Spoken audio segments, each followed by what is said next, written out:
الله أكبر الله أكبر.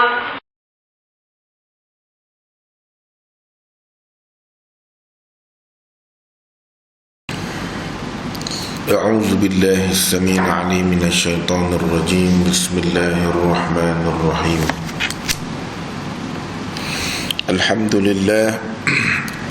الحمد لله رب العالمين والعاقبة للمتقين ولا عدوان إلا على الظالمين. نحمده ونصلي على رسوله الكريم. أعوذ بالله السميع العليم من الشيطان الرجيم.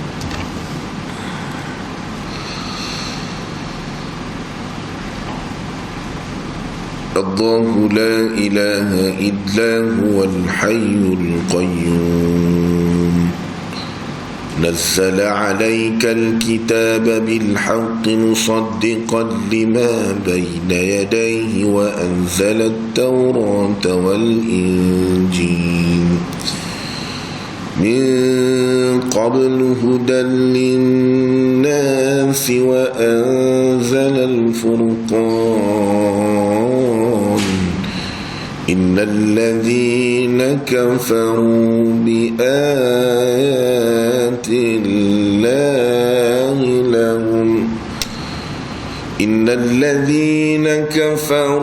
بآيات الله لهم عذاب شديد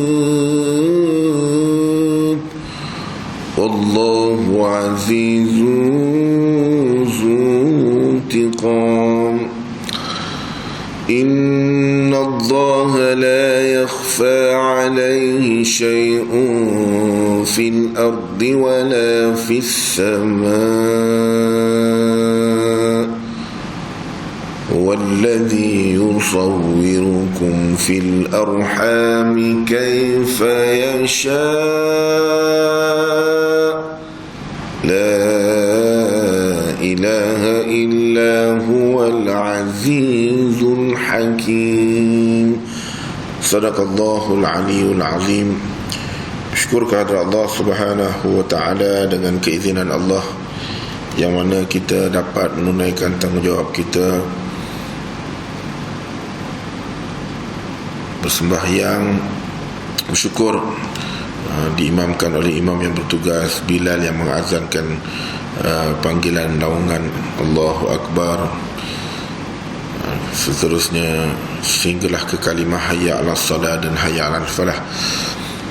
Dan muslimin muslimat hafizullah wa rahimakumullah, bersyukur dengan nikmat Islam dan iman kita dapat lagi berada di atas muka bumi ini untuk meneruskan perjalanan kehidupan kita sehingga kita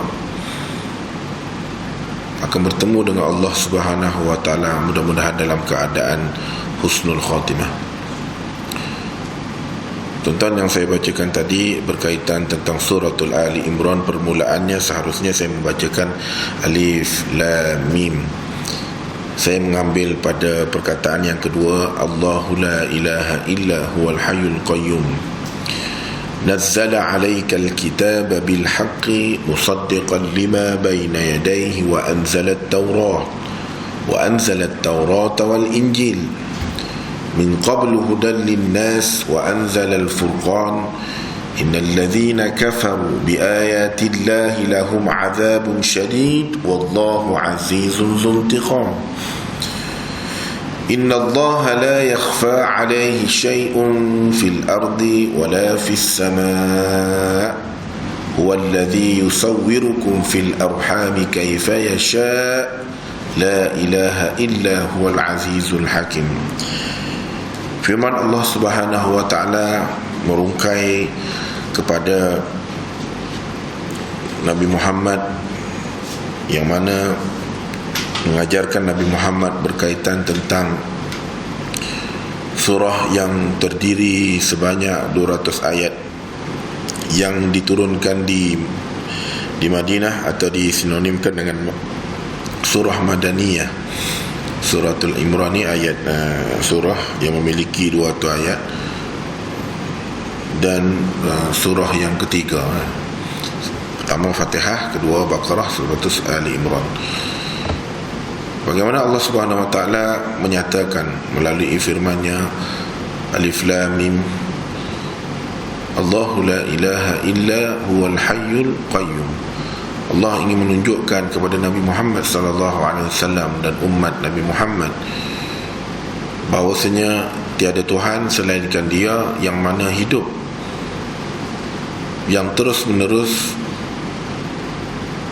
yang mana ianya tidak seperti mana manusia yang diuruskan. Lalu nazzala 'alaikal kitaba bil haqqi musaddiqan lima baina yadayhi wa anzala at-taurata wal injil.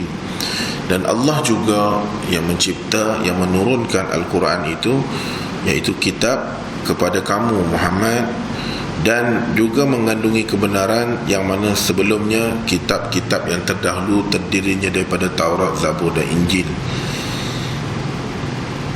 Dan min qablu hudan linnasi wa anzalal furqan, yang mana sebelumnya Allah menurunkan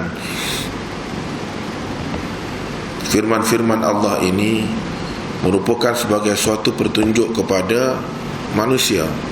Jadi sebelum ingin difahamkan kepada manusia, Allah Subhanahu wa taala mengutus Jibril alaihissalam supaya mengajarkan kalam-kalam firman-firman Allah ini untuk ditadabbur, difahami oleh Nabi Muhammad, dan Nabi Muhammad bakal menyampaikan. Innal ladzina kafaru bi ayati llahi lahum adzabun syadidun wallahu azizun intiqam.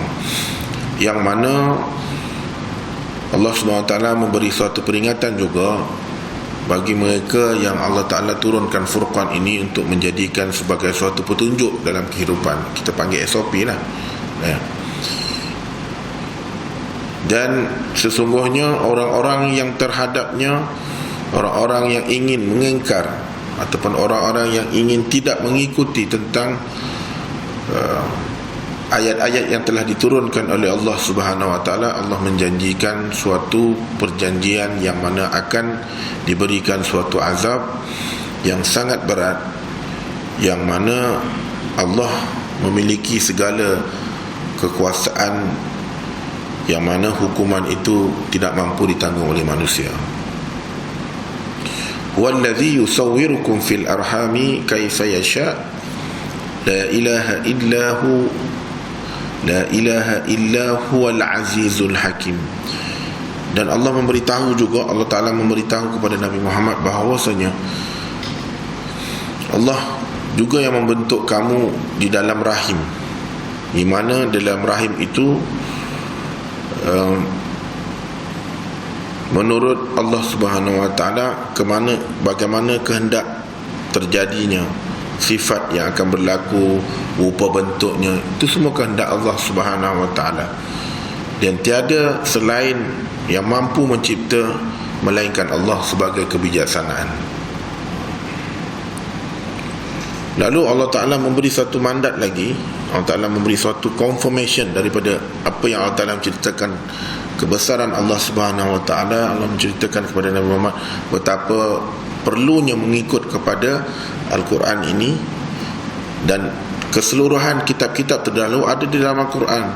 Dan Allah membidas lagi, memberitahu lagi, huwallazi anzala 'alaikal kitaba minhu ayatun huwallazi anzala 'alaikal kitab minhu ayatun muhkamatun hunna ummul kitabi wa ukhra mutasyabihat fa ammal ladzina fi qulubihim zayghun fayattabi'una ma tashabaha minhu ibtigha'al fitnati wal ibtigha'a ta'wilihi wa ma ya'lamu ta'wilahu illa Allah war-rasikhu fil 'ilmi yaquluna amanna bih kullun min 'indi rabbina wa ma yatazakkaru illa ulul albab. Yang mana Allah jugalah menurunkan kitab, iaitu Al-Quran, kepada Muhammad agar ayat-ayat di antaranya terdiri bagaimana adanya hukum hakam muhkamat. Dalam itu juga diceritakan bagaimana Al-Quran adanya terdiri daripada ayat-ayat yang mutasyabihat. Dan Allah Ta'ala menyatakan juga ada pun orang-orang yang dalam hatinya condong kepada kesesatan, mereka ingin mengikut yang mutasyabahat itu dan suka pula menjadikan memfitnah ini sebagai suatu amalan harian, maka Allah Subhanahu wa taala memberitahu bahawasanya ayat-ayat yang Allah Taala datangkan itu ada peringatan-peringatan yang ada di dalamnya. Tetapi bagi mereka yang beriman, kata Allah Subhanahu wa taala, semuanya akan mengambil pelajaran apa yang disampaikan oleh Nabi Muhammad melalui firman Allah Subhanahu wa taala, dan mereka itulah bukan setakat saja mengamalkan, tetapi mereka memiliki pemikiran atau mereka yang berakal. Maknanya firman Allah Subhanahu wa taala itu disampaikan oleh Nabi Muhammad bagaimana untuk ditafsirkan, untuk diterjemahkan di dalam kehidupan manusia. Jadi mereka yang ikut, tak ada dakwa-dakwi, mereka selamat. Mereka yang cuba memutarbelitkan, cuba boleh menggunakan atas keperluan masing-masing, maka mereka ni akan menunggulah suatu janji Allah Ta'ala, iaitu azab yang Allah Ta'ala akan beri sebagai suatu hukuman.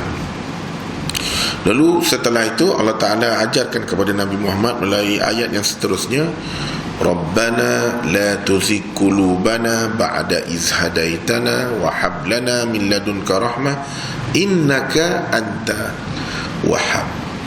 Dan Allah Ta'ala bagi lagi satu, Rabbana innaka jami'ul linnasi liyaumin la raiba fih innallah la yukhliful mi'ad. Bagaimana wahai Muhammad, manusia muajarkanlah kepada umatmu, mereka yang berdoa ini dengan menyebut, ya Tuhan kami, janganlah engkau condongkan hati kami, la tuzigh qulubana ba'da iz hadaitana wa hab lana min ladunka rahmah, dan janganlah palingkan, kau janganlah putar belikkan hati kami ini yang mana condong kepada kesesatan, dan kau condongkanlah kepada petunjuk, agar kami sentiasa dalam riayah dan rahmat-Mu wahai Allah. Dan Allah Ta'ala beritahu lagi pada Nabi Muhammad supaya umatnya juga memohon kepada Allah dengan Rabbana innaka jami'un nasi liyaumin la raiba fi, yang mana menunjukkan bahawasanya Allah Subhanahu wa taala iaitulah Tuhan yang mengumpulkan semua manusia pada hari yang tiada keraguan padanya, yang mana sesungguhnya Allah akan memberikan Allah Ta'ala akan menuntut janjinya, dan Allah akan menunaikan janjinya. Rabbana innaka jami'un nasi liyaumin la raiba fih innallah la yukhliful mi'ad. Allah Ta'ala akan tuntut janji dia, dan Allah Ta'ala akan beri apa yang Allah Ta'ala janji kepada orang-orang yang mengikut Al-Quran sebagai sebab. Muslimin muslimat rahimakumullah, pada malam ini kita akan sambung bagaimana Abu Talib cuba untuk memberitahu kepada Bani Hashim dan Bani Abdul Muttalib agar membantu ataupun memberi kekuatan kepada anak saudara dia. Bagaimana dalam keadaan Nabi Muhammad SAW tidak disenangi oleh kaum dia, lalu Rasulullah SAW menghadapi beberapa situasi yang telah kita baca pada minggu yang lalu. Pada malam ini kita membaca bagaimana keadaan lebih kritikal lagi, dan Abu Talib punya usaha untuk memberi suatu jaminan dan memberi kenyamanan kepada Nabi Muhammad. Lalu Abu Talib mengumpulkan mereka-mereka yang boleh membantu Nabi Muhammad, terdiri daripada Bani Hashim dan Bani Abdul Muttalib. Bagaimana Abu Talib mengintip dan cuba mencari-cari berita daripada orang-orang musyrik kerana bimbang keselamatan anak saudara dia. Jadi dalam keadaan dah kritikal begini, sampai orang nak bunuh Nabi, sampai orang nak buat kenak pada Nabi, walaupun orang jauh, sepupu sepapak, kawan kerabat. Dan ketika itulah Abu Talib memainkan peranan dia sebagai pak saudara, bersesuaian dengan janjinya kepada pak dia, iaitu Abdul Muttalib, agar menjaga Muhammad ni lebih daripada diri kamu dan keluarga kamu sendiri. Lalu dalam keadaan itu dia mengimbau semua kisah-kisah silam yang pernah di mana orang-orang musyrikin telah kuat mengancam Nabi Muhammad SAW, dan sehingga memberi peringatan beberapa kali kepada Abu Talib, dan sehingga kan membuat satu pertukaran, cagaran untuk menukarkan agar Nabi Muhammad SAW diberikan hadiah, diberikan pangkat, diberikan kedudukan, diberikan harta, asalkan jangan terus untuk mengajak kaumnya supaya beriman kepada Allah, kekal dengan seolah-olah beriman dengan agama yang sebelumnya, agama nenek moyang mereka. Dalam keadaan itu juga, sehingga kan berlakunya tawar-menawar ini, dan berlaku juga tawar-menawar siapa yang di kalangan kaumnya dapat membunuh Nabi ini akan diberi suatu keistimewaan. Lalu dalam keadaan ini, bagaimana Abu Jahal pula memukul anak saudaranya itu dengan batu, yang mana Uqbah bin Abu Muayyad mencekik anak saudaranya itu dengan kain selendang. Jadi Abu Jahal pernah baling batu pekong pada Nabi, dan seorang-seorang lagi pula, iaitu Uqbah bin Muayyad, Abu Muayyad mencekik anak saudaranya iaitu Nabi Muhammad melalui dengan kain. Dia tarik antara kain, satu kanan satu kiri, cuba mencekik melalui dengan selendang, sehingga hampir memberi satu tindakan untuk membunuh Nabi. Dan Umar bin Khattab pernah keluar menghunus pedang untuk membunuh anak saudaranya. Jadi dia mengimbau balik, sambil-sambil dia mencari maklumat apa yang berlaku sekarang ni. Maka Abu Talib juga mengingat kembali bagaimana saat-saat getir yang dilalui oleh anak saudara dia, iaitu Muhammad SAW. Maka Abu Talib meneliti semua kisah-kisah yang dilalui oleh Nabi Muhammad ini, sehingga dia terhidu bahaya yang menyebabkan hati dia sendiri gelisah. Hati dia sendiri berasa gemetar. Maknanya bukan main-main ni. Maknanya peringatan demi peringatan telah diberi oleh kaum Quraisy. Hatta musyrikin sendiri hak benci Nabi, hatta terdiri pada kaum kerabat dia sendiri, bukan maksudnya satu peringatan yang main-main yang boleh menggugat nyawa Nabi Muhammad SAW. Maka dikimbau kembali, direnung kembali sampai setara tu, dan jadi dia pasti bahawasanya orang-orang musyrik itu sungguh-sungguh, kalau Kelantan panggil sengoti, bukan main-main dah, main-main nak bunuh. Jadi sebelum dia nak buat perbuatan-perbuatan yang boleh memudaratkan Nabi, mereka telah beberapa kali berunding dengan Abu Talib, supaya Abu Talib memainkan peranannya sebagai ketua, salah satu ketua kabilah, dan sebagai suatu pak saudara yang duduk dalam kaum ataupun keturunan yang sangat dihormati, supaya mengingatkan kepada anak saudara dia, boleh padailah, bertilah, boleh ajak orang masuk, tukar agama daripada agama lama ni pada agama Islam. Dan Abu Talib sendiri pun merasa pasti ada kenyataan yang benar dan ada kesepakatan di antara bani-bani ni untuk membunuh Nabi. Sehingga kan kesepakatan ini Allah Ta'ala rakamkan dalam surah Az-Zukhruf ayat 79, yang mana berbunyi, a'udzubillahi samii'il 'alim minasyaitonir rajim, bismillahirrahmanirrahim, a'udzubillahi samii'il 'alim minasyaitonir rajim, bismillahirrahmanirrahim, am abramu amrun fa innama mubrimun.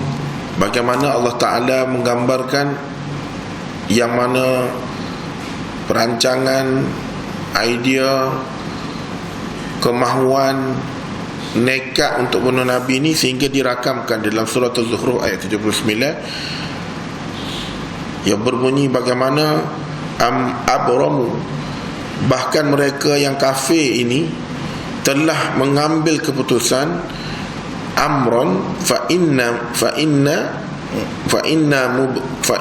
mubrimun, bagaimana mereka mengambil satu keputusan untuk menjalankan suatu modus operandi dia ni, satu rancangan yang ingin membunuh iaitulah Rasul kepada umat akhir zaman ini, iaitulah Muhammad SAW. Dan kami juga mengambil keputusan, Allah Ta'ala juga mengambil keputusan agar perancangan ini gagal.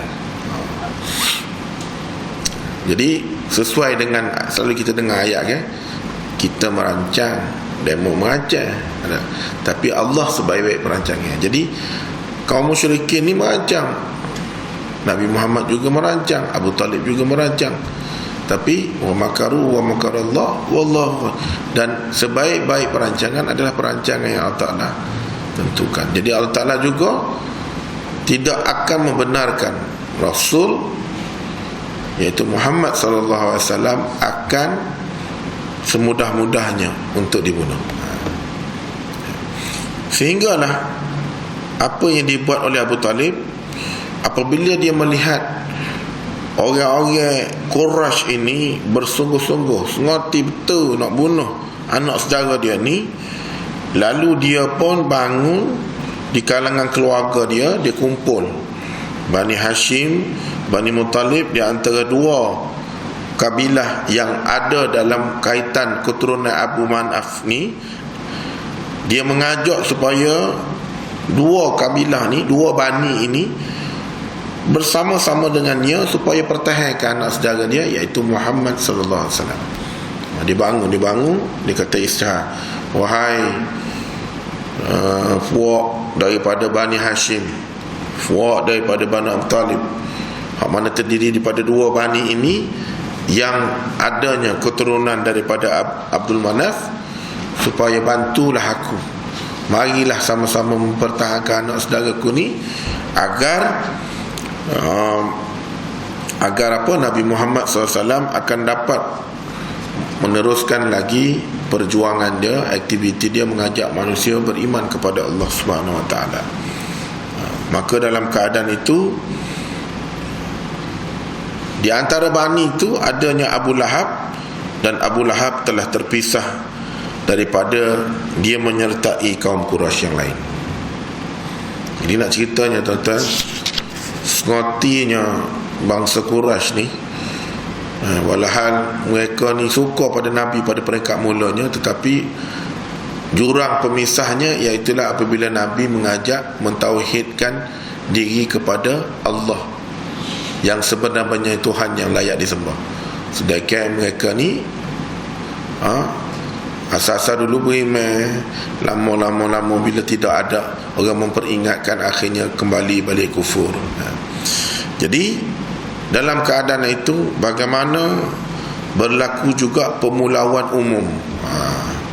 Bila Abu Talib ini berusaha untuk memberi keyakinan dan mengajak kepada dua bani, Bani Abu Talib dengan Bani Hashim ini, supaya bantu dia untuk selamatkan anak saudara dia dan sokong perjuangan anak saudara dia, maka dalam keadaan itu juga berlakulah pemulawan yang umum, bagaimana dalam tempoh sepanjang 4 minggu ataupun kurang daripada berlakunya 4 peristiwa besar terhadap orang-orang Quraisy ataupun orang-orang musyrikin ini, yang mana keislaman Hamzah berlaku.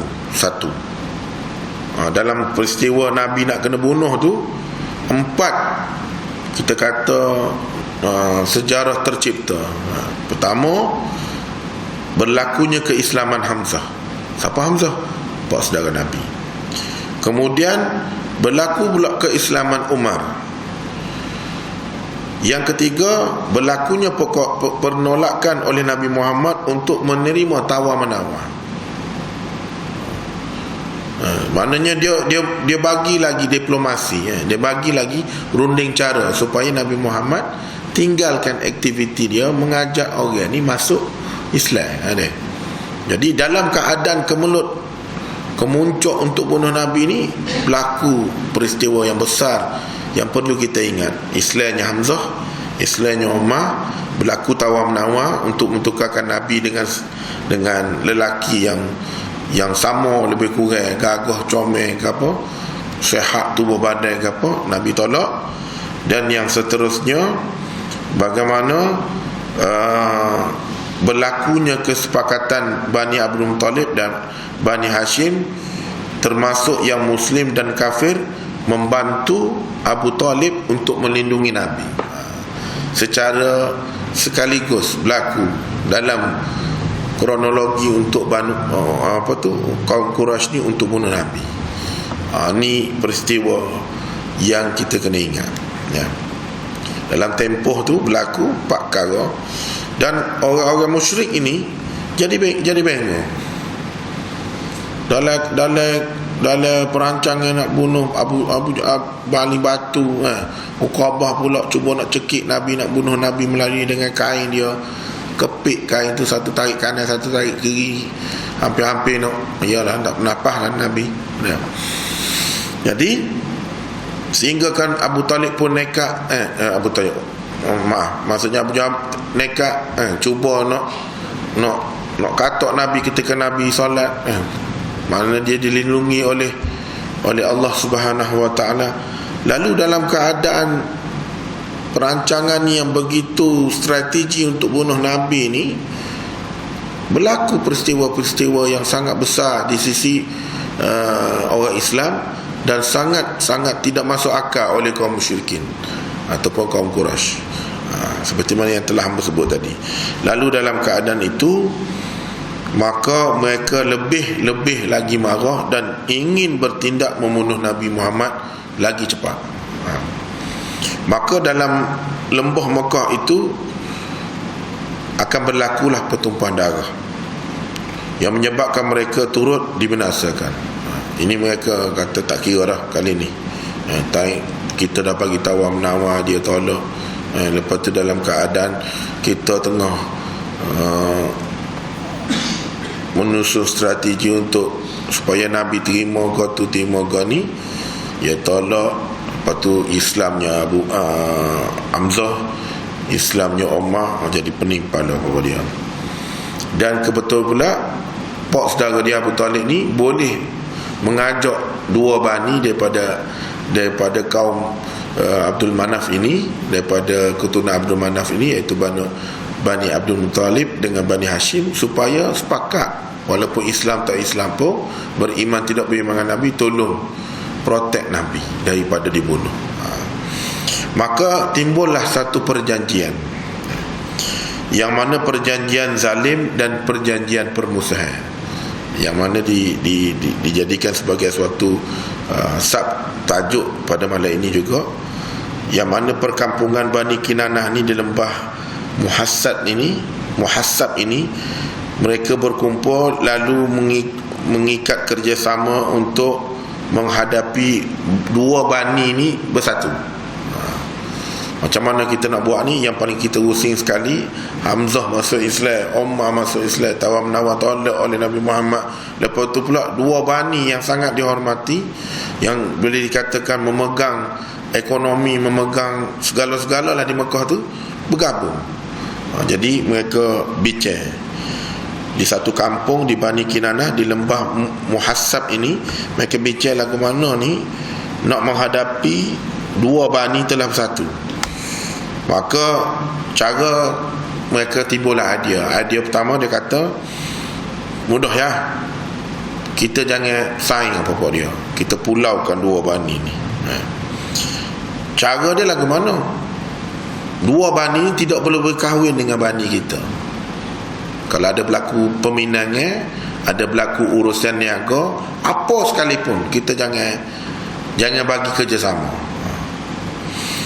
Lepas tu pula, kalau kita duduk di mana-mana, bapak kita ni, kalau jumpa di kedai atau di mana berusaha, jangan duduk semeja. Lepas tu pula, kalau mereka mari rumah kita sebagai macam biasa, ziarah-ziarah ni, kita jangan terima dia sebagai tetamu. Ini mereka nekat melakukan pemulauan. Dan mereka juga, kita jangan tegur langsung, sehinggalah mereka sanggup menyerahkan Rasulullah pada kita, baru kita kembali pada asal. Ni orang kata Bani Kinanah ni, dekat satu kampung lembah tu, dia pakat pokok dia kata, mudah ya, ni kita boykot, kita panggil. kita mudah bahasa kita panggil boikot lah.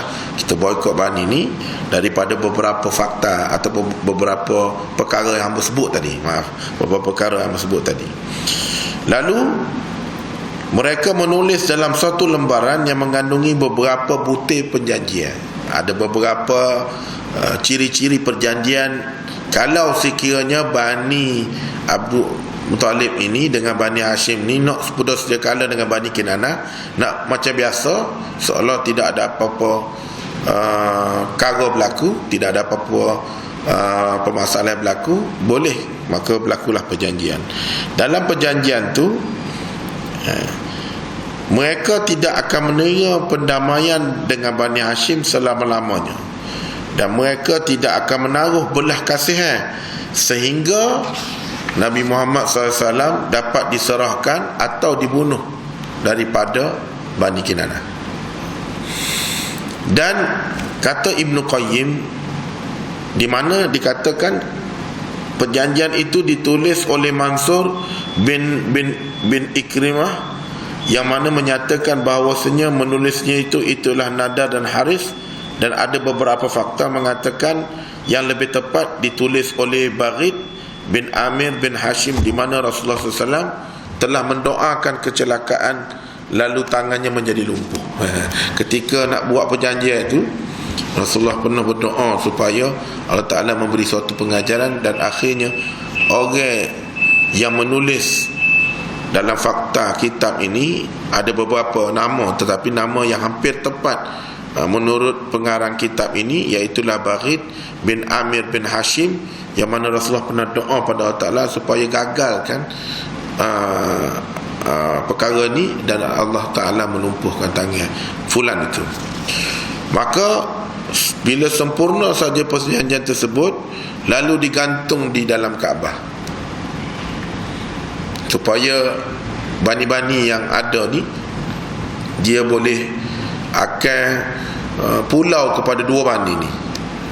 Jadi Bani Hashim dan Bani Muttalib sama ada yang mukmin ataupun yang tidak beriman lagi, kita panggil kafir, kecuali Abu Lahab, dia tidak termasuk dalam perjanjian ni. Walaupun dia daripada dua bani ni, keturunan dia ni terdiri daripada Bani Hashim lah, ataupun kita panggil Bani Abu Talib, tetapi dia ni tak ambil pot, kita panggil tak ambil cara, tak cakna dia. Jadi dia tak termasuk dalam perjanjian ni. Lalu pada satu malam, iaitu pada bulan Muharram, iaitu tahun ke-7 kenabian, Abu Lahab ni dia menyisihkan diri dia, kita panggil uzlah lah, dia bawa diri dia dan dia berkurung di kampung. Satu kampung ni jauh daripada dua bani ni tadi. Lepas tu pula bagaimana 3 tahun berada di kampung Abu Talib ni, Abu Lahab ni, dia bawa diri dia, sehingga kan dia tak saya ambil pusing tentang perjanjian yang telah ditulis oleh fulan yang dilumpuhkan tangannya oleh Allah Ta'ala ni. Lalu pengepungan dijalankan dengan sehebat sekali. Jadi Abu Talib ni konon-kononnya tak ambil pok, ambil pusing ni, tapi dia ni lah perancangan yang sebenarnya. Pokoknya dia yang tak legi dengan Nabi Muhammad ni, padahal dia lah yang menerima, yang memberi gelaran, yang suka pada Nabi ketika Nabi baru lahir, sehingga memerdekakan beberapa orang hamba sahaya. Dan orang-orang musyrikin tidak membiarkan ada makanan masuk ke Mekah sampai setara tu, senjak keperluan makanan asasi. Kalau kita kat nasi lah, beras lah, ada tepung, gula, garam. Kalau pokok dia kat gandum, ada. Jadi keperluan-keperluan asas tu. Lalu agar Abu Talib dengan dua bani ni menjadi kelaparan, menjadi susah untuk meneruskan kehidupan kerana makanan asasi tak masuk. Dan ada pula terpaksa makan daun-daun kayu dan kulit-kulit binatang. Ini pengorbanan dua bani ni yang diketuai oleh pak saudara dia sendiri supaya menyokong Nabi. Dan di sebalik itu pula ada mendengar suara-suara wanita dan kanak-kanak menintih kelaparan. Sampai setara tu pengorbanan mereka kepada Nabi. Dan mereka pula nak pergi mari tak boleh dah, sebab disekat dah. Dia buat senjata, makanan, dia buat pula sekatan laluan, tidak ada jual beli. Jadi macam mana?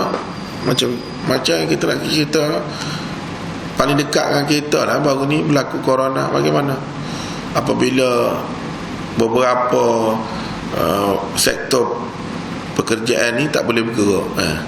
Nasib baik, alhamdulillah, dengan izin Allah Ta'ala bagi idea pada pemimpin-pemimpin kita sehingga boleh merancang untuk yang mana bahagian makanan boleh buat COD, yang kedai runcit boleh beli, tapi kena ada SOP yang tertentu. Bayangkanlah kalau kita rasa ni setara ni dah, tapi zaman Nabi dah rasa awal lagi. Maknanya Nabi dipulaukan, orang yang bersama dengan dia walaupun Islam tak Islam, tapi menyokong perjuangan Nabi, lebih lagi juga merasa sengsara. Dan keadaan itu juga akhirnya mereka tidak dapat semua yang seperti mananya ni, dan mereka pula tidak boleh membeli keperluan-keperluan sebagai keperluan asasi, dan mereka pula ingin apa dia panggil, akan tetapi penduduk Mekah menambah harga barang. Kalau nak boleh, kalau pokok dua bani ni tadi sepakat dengan Abu Talib untuk membantu Nabi ni, boleh kami tunaikan keperluan kamu, tapi harga jadi triple, harga jadi 3 kali lipat. Ini semua dia panggil modus operandi lah, perancangan-perancangan untuk melumpuhkan. Apabila macam contoh lah orang, apabila kita tengok dia sehat tubuh, tapi dalamnya dia sakit, dia tak boleh juga. Kalaulah dalamnya dia sehat tapi tubuh luar dia sakit, tak boleh juga. Jadi dia kena ada dua infinity. Luar tu mesti ada kerjasama. Dia panggil rohani dan jasmani. Dua-dua tu mesti sihat, barulah dia boleh dalam keadaan normal. Jadi bayangkan, psikologi mereka ditahan, fizikal mereka keperluan asas pun ditahan. Jadi macam mana mereka nak hadapi? Dan mereka bagi pula boleh, pokok awak ni nak dapat kau ni boleh, tapi harga 3 kali lipat. Maka Hakim bin Hizam ada kalanya membawa gandum kepada ibu saudara Khadijah, dan ada sekali dia sekat oleh Abu Jahal. Dia ada bawa dengan cara smuggle, bawa dengan cara pintu belakang, tapi tiga-tiga nak sapa, nampak ke Abu Jahal, sekat ke Abu Jahal. Lalu Abu Jahal pula cuba menghalang, yang mana Abu Al-Bakhtari masuk campur untuk menolong. Dan ada pula kepada Bani Kinanah ni tadi, orang sesi kata berat benar pokok ni buat ni. Jadi dia nak tolong, maka dihalang oleh Abu Jahal. Kata, "Boh, jangan masuk campur. Walaupun ini bani aku, tapi aku tak setuju dengan orang kata adik-beradik aku." Abu Talib tu bukan orang lain pun. Muka dia pak saudara Nabi, aku pun pak saudara Nabi. Tapi mu jangan kacau. Ini biar aku buat kerja. Dan Abu Talib pula terlalu bimbang terhadap keselamatan Rasulullah. Mana kau lama kau berat tentang kebencian kaum Quraisy ni kepada Nabi, terdiri daripada Bani Kinanah ni tadi. Dan apabila orang semua hendak tidur, dia menyuruh baginda tidur di tempat tidurnya Abu Talib. Jadi dia tukar planning. Dia tak bui Nabi tidur tempat asal dia. Dia tukar tempat tidur Nabi ni kepada tempat tidur dia, dan dia berkawal sampai setara tu. Dan apabila semua orang telah tidur, dia dah turun dan Nabi tidur tempat dia, maka ketika Rasulullah SAW tidur, maka dia pergi ke salah satu tempat tidur Rasulullah, dia tidur situ. Dan pada musim haji pula, Rasulullah SAW dan orang Islam keluar untuk bertemu manusia, menyeru kepada agama Islam. Ada dalam kitab ini menceritakan bagaimana kelakuan Abu Lahab yang sering mengikut Nabi dan mengajarkan Nabi, dan memberitahu bahawa ajaran Nabi ni pelawak, ajaran Nabi ni tipu, ajaran Nabi ni tidak benar. Jadi hamba pernah sebut dah sebelum ni, kalau tuan-tuan pergi Mekah, tuan-tuan daripada Masjid Syajarah nak pergi ke Maklak tu, perjalanan atas tu, itu kita panggil suku lain lah. Ataupun di situlah Nabi berdakwah, Nabi berjalan kan. Jadi nak boleh sampai ke turun ke Kaabah tu, Nabi berjalan, Nabi ajak. Jadi bila musim haji pakat turun lah. Pasal target mereka orang yang paling luar daripada lembah Baqaq ni ataupun Mekah, yang mari daripada Najir, Habsyah ke mana. Inilah peluang Nabi dengan pengikutnya yang beriman kepada Allah dan Rasul untuk ajak masuk Islam. Siapa penghalang dia? Abu Lahab. Abu Lahab kata, jangan ikut, ni gila ni, jangan ikut, dia pelawak, jangan ikut, ni bohong dia. Sampai setara tu dia sanggup buat. Dan akhirnya bila sampai ke satu tahap, berlakulah pembatalan perjanjian yang dibuat oleh fulan yang hamba sebut nama tadi, iaitu Bari bin Amir, sehingga Rasulullah pernah doa dan berlakulah tangan dia lumpuh ni. Dah sampai setahun ni, maka mereka ingin membuat pembatalan perjanjian. Maka 3 tahun penuh berlakunya, kita panggil sekat senjak Gotugo ni, pulau dua Bani ni, kerana menyokong perjuangan Nabi. Lalu keadaan, walaupun dia pulau, makanan tak boleh masuk, jual beli tak berlaku, tak boleh laku nikah kahwin, tak boleh pergi ziarah menziarahi, jangan bercakap dengan Bani Hashim, dengan Bani Talib. 3 tahun berlalu, kata tak jadi juga. Ajak kepada agama Islam, sepuh kalau. Jadi mereka kata kalau kita kena batal lah perjanjian yang dibuat. Lalu orang yang memainkan peranan tersebut, iaitulah Hisham bin Amru daripada Bani Amir, yang mana membekalkan makanan ke tempat Bani Hashim secara tersembunyi. Dia mari pada masa bila? Waktu malam. Jadi dia main nusuk, cari satu tempat lorong yang selamat, kita panggil lorong tikus. Maka dialah supply barang-barang ni kepada Bani Hashim. Dan berlaku juga ketika Hisham pergi berjumpa dengan Mut'im bin Adi, lantas menyebutkan tentang hubungan kekeluargaan Bani Hashim dan Bani Muttalib. Mereka dua juga adalah daripada dua orang anak daripada Bani Manaf, dan dia jugalah memberikan segala aktiviti yang dibuat oleh kita sebut tadi Hisham ini. Dia kata Hisham ni dia kata apa tu, Hisham bin Amru ni dia ada supply makanan, tapi masa bila dia buat kerja ni tiga malam. Jadi di kalangan mereka ni juga ada hak jadi tali barut kepada Bani Kinanah, supaya aktiviti ni dapat disekat dengan segera. Lalu yang buat kerja ni nama dia Mut'im. Yang Mut'im. Lalu Mut'im pun cari siapa sebenarnya dalam ni, sehingga ke walaupun berlakunya perjanjian, mereka tetap beriman kepada Allah SWT dan beriman kepada Rasul Muhammad SAW, itu pesuruh Allah. Jadi bila dia cari, lalu dia berjumpalah bagaimana siapa orang yang bawa makanan atau boleh supply makanan kepada Bani Hashim dan Bani Talib. Jadi dalam keadaan itu akhirnya berlakulah ketidakpuashatian. Lalu Mut'im ini pula marah dan menyampaikan perkara ini kepada Abu Talib, Abu Jahal, Abu Jahal, mengatakan sabit pun walaupun kita dah buat perjanjian, kita nak pulau dia, kita nak sekat, nak senjat, nak gotu ni, berlaku juga kita panggil aktiviti menganut agama Islam ni. Rupanya ada orang buat kerja belakang yang bantu mereka ni.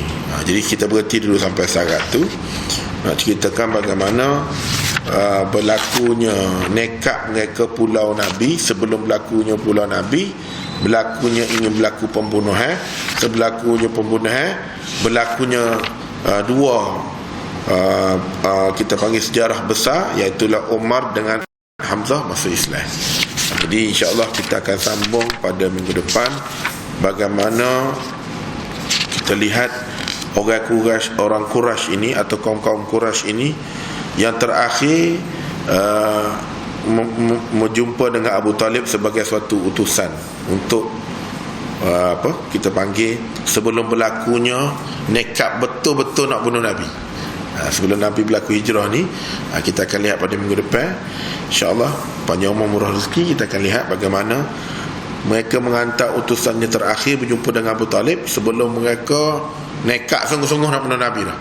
Mana tak boleh dah dengan cara belakang, cara depan, cara tepi, cara atas tak boleh dah. Jadi mereka kena berhadapan dengan terang-terang.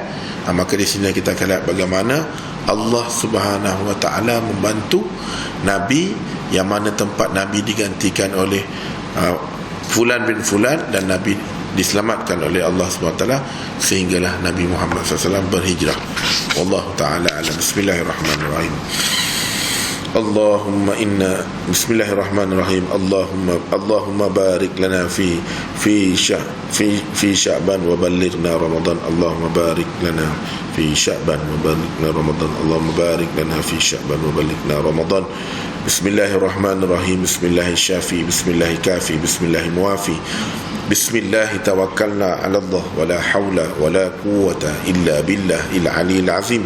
Bismillahilladzi la yadurruhu ma'asmi syai'un fil ardi wa la fis sama' wa huwas samiul alim. Walhamdulillahi rabbil alamin. Taqabbalallahu minkum.